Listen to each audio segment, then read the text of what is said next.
ഈ വൃത്തികെട്ടവൻ സന്ദീപ് ദയവ് ചെയ്ത് ഈ ഭാഷ ദയവ് ചെയ്ത് ആരും ആരുടെ സഹപ്രവർത്തകരല്ലേ അടിച്ചു മാറ്റിയ കള്ളന്മാര് കള്ളന്മാര് അരുണിന്റെ ആൾക്കാരല്ലേ കള്ളന്മാര് എന്നിട്ട് ഉൾപ്പിലാണ് പറഞ്ഞ് വ്യക്തിപരമായിട്ട് ആക്ഷേപിച്ചുകൊണ്ടിരിക്കുന്നു. എവിടെ ഇതൊരു നടക്കി പോണ ലക്ഷണില്ല. ഞാൻ ഇവന്റെ രണ്ടെണ്ണം വാങ്ങിച്ചിട്ടേ പോവുള്ളൂ. സന്നദ്ധ പ്രവർത്തകർ ഞാൻ ചോദിക്കുന്നത്, നമ്മുടെ നാട്ടിലൊരു അപകടം നടന്നാൽ ഇമ്മീഡിയറ്റ്ലി ആദ്യം അവിടെ ഇടപെടുന്നത് നാട്ടുകാരല്ലേ? ഇപ്പൊ ഒരു പ്രകൃതി ദുരന്തം നടന്നാൽ അവിടെ ഇടപെടുന്നത് ആ പ്രദേശത്തെ നാട്ടുകാരായിരിക്കും, യുവജന സംഘടനാ പ്രവർത്തകരായിരിക്കും, സന്നദ്ധ പ്രവർത്തകരായിരിക്കും. അത് ശരിയാ.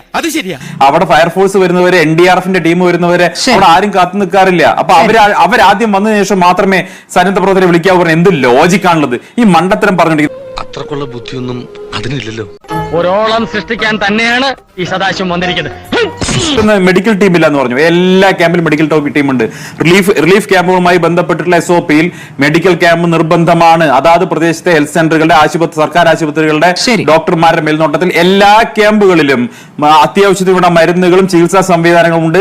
അങ്ങനെ സംഭവിക്കും. കാര്യങ്ങളൊക്കെ കൈവിട്ട് പോയല്ലോ.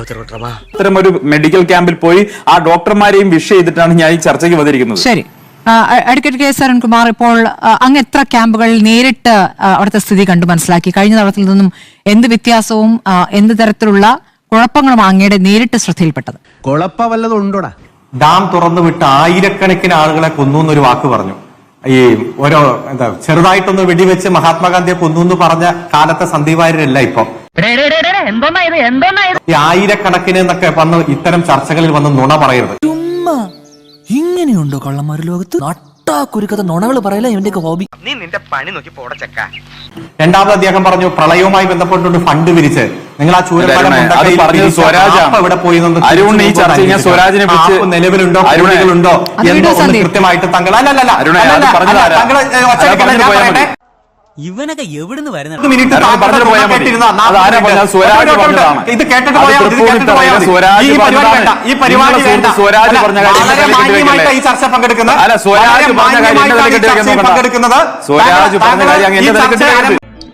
ഒരു ശക്കല കുഴപ്പമുണ്ട്. അധികമൊന്നുമില്ല, 2-3 പിരി എവിടെ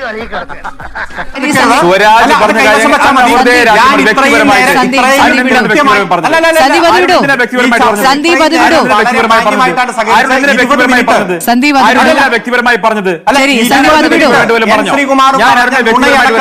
കൊടുങ്കാറ്റിൽ ആന മാറിപ്പോയപ്പോഴും അവന്റെ അമ്മായപ്പന്റെ കോണവും മാറിയ കഥ പറഞ്ഞത്. മര്യാദകേടാണ്.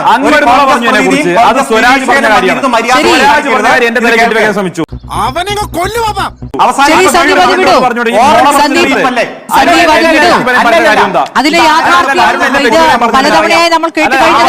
പറഞ്ഞെന്ന് പൊതുസമൂഹത്തിന് അറിയാം. എന്തൊരു തൊലിക്കട്ടി! കാണ്ടാമൃഗം തോറ്റു. പച്ചയായ ഗുണ VD സതീശന്റെ നുണ പറഞ്ഞാൽ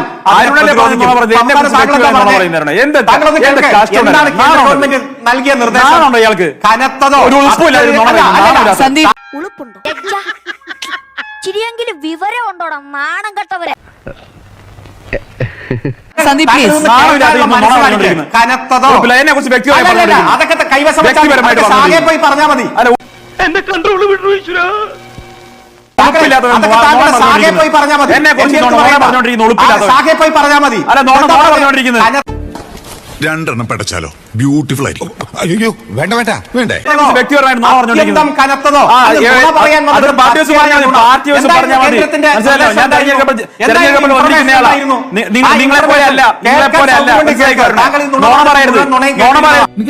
ക്യാരക്ടറാണ്. നന്നായിട്ട് ബെടായി വിടും. എന്റെ വേഷം കെട്ടലൊന്നും എന്റെ അടുത്ത് വേണ്ട. ഞാൻ ആരാണെന്ന് നിനക്ക് അറിയില്ല. മോന്ത കണ്ടില്ലോ, ഒരൊറ്റ പൊട്ടിക്കില്ലെന്നുണ്ടല്ലോ.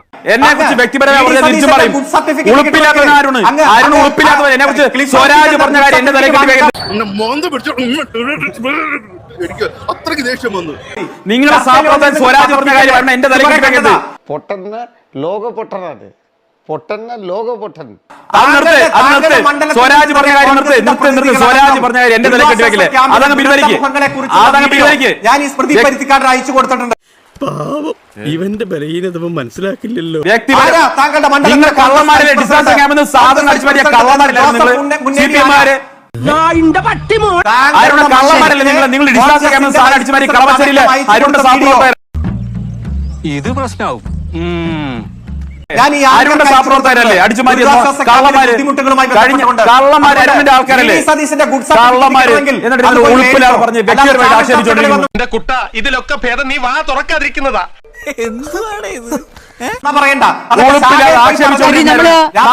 ഈ ചർച്ചയുടെ ഈ അവസാന നിമിഷം വരെ പക്വതയോടെ പങ്കെടുത്ത പ്രതിനിധികളാണ് നിങ്ങൾ രണ്ട്. മണമെക്കെട്ട് കയറിയാണ്ടല്ല തേച്ചാലും കുളിച്ചാലും പുകാത്ത് പറയാൻ ഞമ്മക്ക് അറിയാനിട്ടല്ല. അരുൺകുമാറും സന്ദീപും നോക്കൂ, ചർച്ചയുടെ അവസാന നിമിഷം വരെ ചർച്ചയുടെ അവസാന നിമിഷം വരെ നോക്കൂ, ചർച്ചയുടെ അവസാന നിമിഷം വരെ പക്വതയോടെ സംസാരിച്ചവരാണ് നിങ്ങൾ രണ്ടുപേരും. ഇതൊരു നടക്ക് പോണ മാതിരില്ല. ഇത് പരസ്പരം മോശം ആരോപണങ്ങളിലേക്ക് കടക്കരുതെന്ന് അഭ്യർത്ഥിക്കാറുണ്ട് അരുൺകുമാർ. ഈ ഒച്ചത് കുറച്ച് കുറക്കാൻ പറ്റുമോ? ഏതൊച്ച ഈ സംസാരത്തിന്റെ ഒച്ച. നോക്കൂ, അരുൺകുമാർ ശാഖയിൽ നിന്നും തിരുത്തി വന്നവർ CPM-ലേക്കും വന്നിട്ടുണ്ടല്ലോ. അവരെ നിങ്ങൾ രണ്ട് കൈ നീട്ടി സ്വീകരിച്ചിട്ടുണ്ടല്ലോ. എന്തിനാ ഇപ്പൊ ഇങ്ങനെയൊക്കെ പറയണേ? അങ്ങനെ പിഴവ് തിരുത്തി വരുന്നവരെ നിങ്ങളും രണ്ട് കൈ നീട്ടി സ്വീകരിച്ചാണ്. അങ്ങനെ പിഴവ് തിരുത്തി എന്ന് പറഞ്ഞിട്ടുള്ള സന്ദീപ് വാര്യരെ ഇനിയും പഴയ ശാഖ വെച്ച് പരിഹസിക്കണോ എന്ന ചോദ്യമുണ്ടല്ലോ അരുൺകുമാർ. അത് വിടൂ. എന്തിനാണ് എടാ ഈ കാട്ടിക്കൂട്ടുന്ന കോലാഹലങ്ങളൊക്കെ എന്തിനാന്നാ ചോദിച്ചത്? എന്തിനാണ് പണ്ട് എന്തിനാണ് അദ്ദേഹത്തിന്റെ പൂർവ്വകാലം പറഞ്ഞുകൊണ്ട് വിമർശിക്കുന്നത്? സാരമില്ല ബാലു, അവൻ പൊട്ടന വെളിവില്ലാതെ ഓരോന്ന് പറഞ്ഞതാ. നമുക്ക് ഇപ്പോൾ നിലവിലെ MLA എന്ന നിലയ്ക്ക് ആ മണ്ഡലവുമായി ബന്ധപ്പെട്ട അങ്ങേക്ക് പരാതിയുണ്ടല്ലോ, അയച്ചു തന്നല്ലോ, അത് ഉന്നയിക്കാമായിരുന്നല്ലോ അരുൺകുമാർ. ചർച്ചയ്ക്ക് ഇവൻ നമ്മൾ നാണം കെടുത്തുന്നോണ കേട്ടാ. ഇവനെ കൊന്നാലാ? ശരി, ഈ വൃത്തികെട്ടവൻ നാണം കെട്ടവൻ. സന്ദീപ് പ്ലീസ്, ദയവ് ചെയ്ത് ഈ ഭാഷ ദയവ് ചെയ്ത് ഉപയോഗിക്കരുത്. പൊതുവാൾജി എനിക്കിനെ ചോര കളക്കണ്ടട്ടാ. Cool down KRP, cool down. ദയവ് ചെയ്ത് നമ്മൾ ഒരു ദുരന്തമുഖത്തെ നേരിടുന്നതിനെ കുറിച്ചുള്ള ചർച്ചയാണിത്. ദയവ് ചെയ്ത് MG റോഡിൽ നാട്ടുകാരുടെ മുമ്പിൽ വെച്ച് കുരിച്ചു നിർത്തി കൂമ്പിലിടിച്ച് ബാക്കിൽ മണ്ണെണ്ണ ഒഴിച്ച് വായിൽ തിരികെ കത്തിച്ച് ചാമ്പലാക്കണം എന്നാണ് എന്റെ ആത്മാർത്ഥമായ അഭിപ്രായം. ഞാൻ രണ്ടുപേരുടെ അഭ്യർത്ഥിക്കുകയാണ്. സമയം കഴിഞ്ഞു. പ്ലീസ് സന്ദീപ്, ദയവേത് നിങ്ങൾ വ്യക്തിപരമായ ആക്രമണത്തിൽ കിടക്കരുത്. ഞങ്ങൾ നാളെയും ഒരുമിച്ചിരിക്കേണ്ടവരാണ്. ദയവ്